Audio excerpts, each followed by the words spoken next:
welcome to the trenches. For this tutorial you will need lollipop sticks that I bought from Amazon, Vallejo thick mud,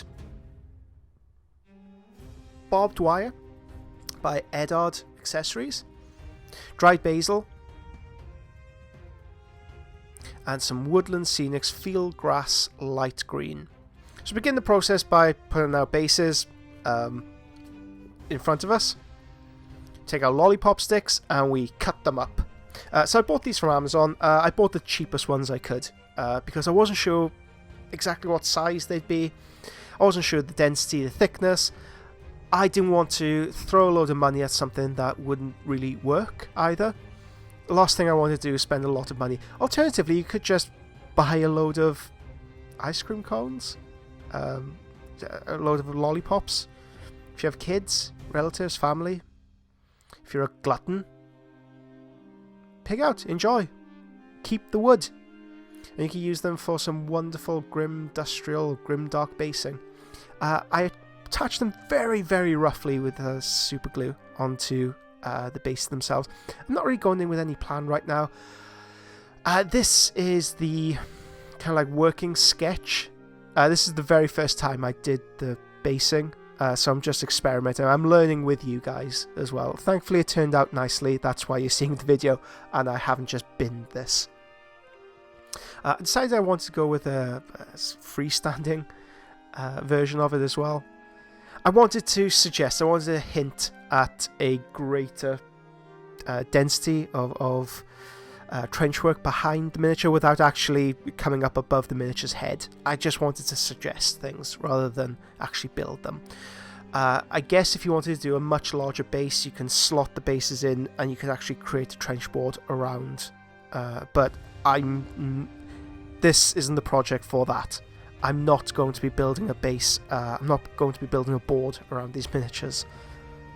I simply haven't got the room in my house with Titanicus and Necromunda and God knows what else I've bought. A child running around, taking up space, taking up air, taking up food.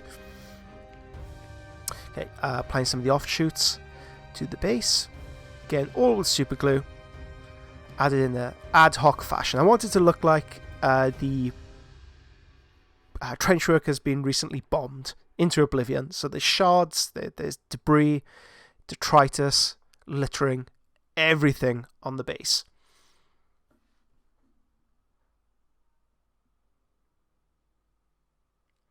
Next up, I take my Vallejo thick mud and I apply liberally.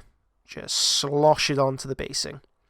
How to describe this stuff? It feels like PVA glue mixed up with sand, but it dries quite spongy. There's quite a bit of give to it, so I'm not worried about flaking off or breaking when I game with it. This is primarily a gaming army. It's a gaming base I'm creating here. This isn't a display piece. This isn't going to be entered into any competitions. So I need it quite hard wearing, because I imagine I'll be putting a lot of infantry on the field and I'll be taking them off just as quickly.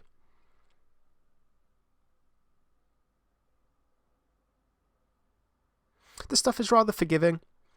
It's rather nice to use. It does contract when it dries, but not significantly. It doesn't contract to the point where it's noticeable, or if you do build up the revetments like I have there, or the mud effect, it won't retract to the point where it becomes unusable, where you need to add another layer. But it's something worth being aware of, just in case you build up a meticulous base, it contracts slightly and breaks it apart. Okay, now before the base dries at all, I sprinkle it with some Woodland Scenics field grass, light green.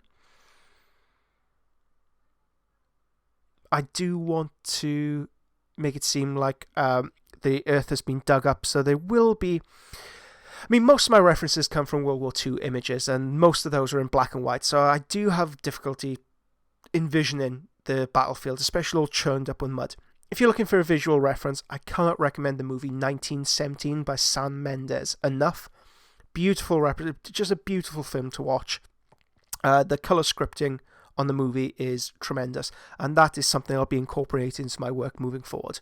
But random detritus, random debris, I think would be appropriate to be included in here. Notes of orange, notes of just canisters, things like that. More of a human element to it moving forward. And that was suggested by a student, actually by a patron. So thank you very, very much for that suggestion. Right, we take some barbed wire from Edard Accessories, wrap it around my tweezers, and apply it into the base, again, while it's still wet. If you feel like it needs an extra bit of grit, add some super glue and attach it to the base. Very easy, very simple. World War II, World War I-esque basing. And that's it. Very quick, sharp, easy video. Thank you very much for watching, guys. I hope you get a lot from this. I'll catch you in the next video.